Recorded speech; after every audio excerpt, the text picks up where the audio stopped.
കൂടുതൽ വാർത്തകളും വീഡിയോകളും കാണാൻ ഈ ചാനൽ സബ്സ്ക്രൈബ് ചെയ്യുക. കൂടെ ബെൽ ബട്ടൺ അമർത്തുക. Please subscribe our channel. നമസ്കാരം. എല്ലാ മാന്യ ജ്യോതിഷ വിശ്വാസികൾക്കും എൻ്റെ ഈ ജ്യോതിഷ സെഗ്മെൻറ്റിലേക്ക് സ്വാഗതം. നമ്മൾ ഇന്നിവിടെ ഒരുപാട് ഈ വശ്യങ്ങളെന്നൊക്കെ കേട്ട് കഴിഞ്ഞാൽ ആൾക്കാർ വിചാരിക്കുന്നത് എന്താ സ്ത്രീയെ വശീകരിക്കുന്ന മാത്രമുള്ള വശ്യം എന്നാണ്. വശ്യം എന്ന് പറഞ്ഞു കഴിഞ്ഞാൽ എന്തുവാണ്? ഒരു ഇഷ്ടം, സ്നേഹം, അല്ലെ ധനവശ്യം, ജനവശ്യം, പിതൃവശ്യം, മാതൃവശ്യം, മാതൃവശ്യം, സഹോദരവശ്യം, വശ്യം ഇഷ്ടം പോലാണ്. അതിൽ ഏറ്റവും ഉത്തമമായിട്ടുള്ളൊരു വശ്യമുണ്ട്. ഭയാനകമായിട്ട് നമുക്ക് ചെയ്ത് ഫലിപ്പിക്കുകയും ഫലം സിദ്ധിച്ചിട്ടുള്ളതുമായിട്ടുള്ളൊരു വശ്യമാണ് ഇടംപിരി വലംപിരി. നിങ്ങൾ കേട്ടിട്ടുണ്ടാവും, തൈലൊക്കെ ഉണ്ടാക്കാൻ നേരത്ത് ആയുർവേദത്തിലുള്ള സാധനം ഇടംപിരി, ആണും പെണ്ണും പോലിക്കുന്ന പിരിഞ്ഞിരിക്കുന്ന സാധനം.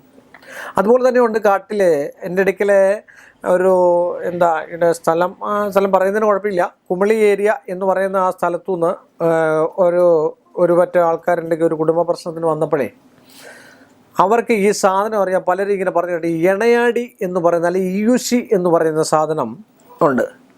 ഇതുകൊണ്ട് മഹാവശ്യം ചെയ്യാമെന്നാണ് പറയുന്നത്. അതിന് സയൻറ്റിഫിക്കായിട്ട് മീൻസ് നമുക്ക് നമ്മുടെ നേത്രങ്ങളിൽ കാണാവുന്നതാണ്. നമ്മളൊരു ഉളക്കയില്ലേ, പഴയ കാലത്തൊക്കെ ഇടിക്കുന്ന ഉളക്ക നല്ലതായിട്ടുള്ള ഒരു പ്രതലത്തിൽ വെച്ചിട്ട് ഈ ഇണയാടി എന്ന് പറയുന്ന സാധനം കൈപ്പിടിച്ചതിന് ശേഷം ഉപാസനാശക്തി ബലമുള്ള ഒരാൾ, ഭാര്യാഭർത്തൃവശ്യത്തിൻ്റെ കാര്യമാണ് ഞാൻ ഈ പറയുന്നത്, വേറെ വശ്യമല്ല. ആ ഭാര്യയുടെയും ഭർത്താവിൻ്റെയും മറ്റു വശ്യങ്ങൾ ചെയ്യാൻ നമുക്ക് പാടില്ല. ഒരു ഭാര്യയും ഭർത്താവും ഒന്ന് പിണങ്ങിയും ഒക്കെ നിൽക്കുമ്പോൾ അവരെ ഒന്ന് അടുപ്പിക്കാനൊരു വശ്യം ചെയ്യുന്നതുകൊണ്ട് ഒരു ദോഷവും ഇല്ല. എല്ലാ യന്ത്രങ്ങളും വശ്യങ്ങൾ, അതാണ് മനസ്സിലാക്കേണ്ടത്. സുദർശനം വശ്യമാണ്. ഒരു കടയിൽ സുദർശനം എഴുതി വെക്കുന്നത് എന്തിനാ? അവിടെ ആൾ വരാനും അവിടെ ഉടക്കുണ്ടാക്കാനാണ്. ആൾ വന്നിട്ട് നന്നായിട്ട് സാമ്പത്തികം നമ്മൾ ചോദിക്കുന്ന മാന്യമായ രീതിയിലുള്ള ധനം തന്നിട്ട് കച്ചവടം നടത്താനാണ്, കച്ചകപടമാണ്. അത് നടക്കാൻ വേണ്ടിയാണ് അവിടെ സുദർശനം യന്ത്രം വെക്കുന്നത്. ഒരു രക്ഷയൂടാണ്. ഒരു ഗ്ലാസ് പൊട്ടിപ്പോയിരിക്കുക, അല്ലെങ്കിൽ ഇന്ന കാര്യം ഇന്ന നല്ലതാണെന്ന് പറഞ്ഞിട്ട് അവിടെ അതൊക്കെ കണ്ണീർ കെട്ടാനും ഒക്കെയാണ്. അതും വശ്യമാണ്. അഘോരം വശ്യമാണ്. ത്രിപുരസുന്ദരി വശ്യമാണ്. ഇതെല്ലാം വശ്യമാണ് എന്ന് പറഞ്ഞാൽ പതിവശ്യം. ഇടംപിരി വലംപിരി, ഇണയാടി എന്ന് പറഞ്ഞാൽ ഞാൻ മുമ്പേ പറഞ്ഞ ഒരു ഉളക്ക നല്ലതായിട്ടുള്ള ഒരു പ്രതലത്തിൽ വെച്ചിട്ട് അറിയാവുന്ന ഒരു മാന്ത്രിക ഇടംപിരി വലംപിരി അല്ല, അതിൻ്റെ വേറെ ഞാൻ പറഞ്ഞുതരാം. ഇണയാടി എന്ന് പറയുന്ന സാധനം കൈപ്പിടിച്ചുകൊണ്ട് തന്നെ ഇണയാടുന്ന സാധനമാണ്.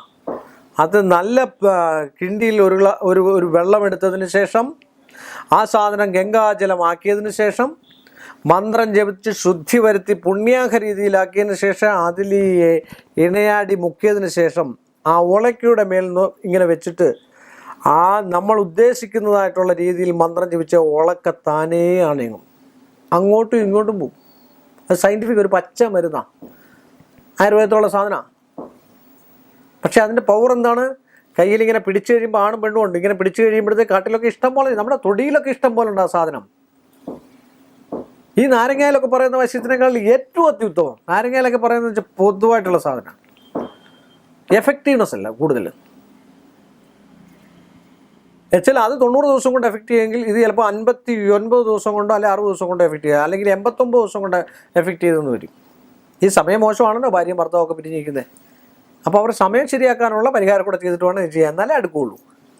നമ്മൾ രണ്ടുപേരും അകന്നു പോയെങ്കിൽ അവിടെ എന്തെങ്കിലും ദുഷിച്ചതായിട്ടുള്ള വിഷയം ഉണ്ടെങ്കിൽ അത് മാറ്റിയതിന് ശേഷം അവരെ അടുപ്പിക്കണം, അല്ലെ വീണ്ടും അകന്നു പോകും. അങ്ങനെ ഇണയാടിയിൽ വശ്യം ചെയ്താൽ, അല്ലെ ഇടംപിരി വലംപിരി, അങ്ങാടിക്കട കിട്ടുന്നതായിട്ടുള്ള സാധനമാണ് ഇടംപിരി വലംപിരി. തലമുടിയൊക്കെ നന്നായിട്ട് വളരാൻ തൈലം കാച്ച സാധനമാണ്. ഇത് ചെയ്തു കഴിഞ്ഞാൽ ഏത് പതിയെയും ഏത് സ്ത്രീയെയും ഏത് പുരുഷനെയും തമ്മിൽ വിവാഹം കഴിച്ചവരെ, പ്രത്യേകം ഞാൻ പറയണം, വിവാഹം കഴിച്ചവരെ, ഇഷ്ടപ്പെടുന്നവരെ, വിവാഹം കഴിക്കാൻ ആഗ്രഹിക്കുന്നവരെ തമ്മിൽ ഒന്നിപ്പിക്കാൻ ഏറ്റവും ഉത്തമമാണ്. അതിനുള്ള കർമ്മം, അതിനുള്ള പൂജ നമ്മൾ ആദ്യം കഴിച്ചിറക്കണം. അവരുടെ തടസ്സം എന്താണെന്നുള്ള, അല്ലെ കുരുതിയോ വെട്ടിത്തെറിപ്പോ അങ്ങനെയൊക്കെയുള്ള എന്തെങ്കിലും കഴിച്ചിട്ട് അതിൻ്റെ ആയിട്ടുള്ള ദോഷവശത്തെ മാറ്റിയിട്ട് ഈ സംഭവം അങ്ങോട്ട് ചെയ്തു കൊടുത്തു കഴിഞ്ഞാൽ, ഞാൻ 100% ഒന്നും ഒരിടത്തും ഞാൻ പറയുന്നില്ല, ഒരു 70% ഉറപ്പാണ് ഇത് ഫലിച്ചിരിക്കും, സംശയമില്ലാത്ത കാര്യമാണ്. അതാണ് ഇണയാടിക്ക് വെച്ചാൽ ആയുർവേദത്തിന് അത്ര ശക്തിയുണ്ടെന്ന് പറയാൻ വേണ്ടിയാണ് ഞാൻ ഈ ഒരു സെഗ്മെൻറ്റ് ചെയ്തത്.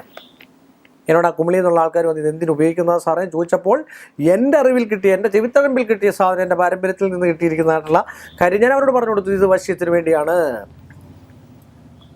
അപ്പോൾ ചോദിച്ചു എന്തൊരു മന്ത്രമാണ്, അതിലെ ഒരു കുരുട്ട് ബുദ്ധിയുള്ള ആളുണ്ടായിരുന്നു. എന്നോട് ചോദിച്ചു മന്ത്രം ഏതാണ്. ഞാൻ പറഞ്ഞു മന്ത്രം എനിക്കറിയില്ല, പാരമ്പര്യമായിട്ട് പഠിച്ച മന്ത്രം എനിക്ക് പറഞ്ഞു കൊടുക്കാൻ പറ്റില്ലല്ലോ. അത് നല്ല ഉത്തമനായിട്ടുള്ള ഒരു മാന്ത്രികനെ കൊണ്ട് ചെയ്ത് കഴിഞ്ഞാൽ മാന്ത്രികനെ കൊണ്ട് കൊടുത്താൽ ഇന്ന് ഇണയാടി എന്താണെന്ന് പോലും അറിയാമോ എന്ന് എനിക്കറിയത്തില്ല. എന്നെ സംബന്ധിച്ചിട്ട് എനിക്ക് എൻ്റെ പൂർവികരൊക്കെ പറഞ്ഞു തന്ന വിഷയങ്ങളനുസരിച്ചിട്ട് എൻ്റെ കയ്യിൽ ഇരിപ്പുണ്ട്. ആസാന സാളഗ്രാമങ്ങളെ ഇണയാടി ഇതെല്ലാം പാരമ്പര്യ സിദ്ധിയോടുകൂടി കിട്ടണം. വലംപിരി ശംഖയൊക്കെ അല്ല, ഇന്നത്തെ കാലത്തെ വലംപിരി ശംഖൊന്നും ശമ്പൊന്നുമില്ല, ക്ലേയൊക്കെയാണ്. അപ്പോൾ ഇങ്ങനെയൊക്കെ കണ്ടു കഴിഞ്ഞാൽ കുടുംബ ഐശ്വര്യം ഉണ്ടാവും, സമ്പൽ സമൃദ്ധി ഉണ്ടാവും. അവരൊക്കെ പിന്നെ എന്താ പറയുക, ഭാര്യയും ഭർത്താവും നല്ല ബന്ധത്തോടു കൂടി മുന്നോട്ട് ജീവിക്കുമെന്ന് പറഞ്ഞുകൊണ്ട് ഈ ഒരു എപ്പിസോഡ് ഞാനിവിടെ നിർത്തുന്നു. അടുത്ത എപ്പിസോഡിൽ കാണുന്നിടം വരെ എല്ലാ മാന്യ പ്രേക്ഷകർക്കും എൻ്റെ വിനീതമായ നമസ്കാരം. കൂടുതൽ വാർത്തകളും വീഡിയോകളും കാണാൻ ഈ ചാനൽ സബ്സ്ക്രൈബ് ചെയ്യുക. കൂടെ ബെൽ ബട്ടൺ അമർത്തുക. Please subscribe our channel.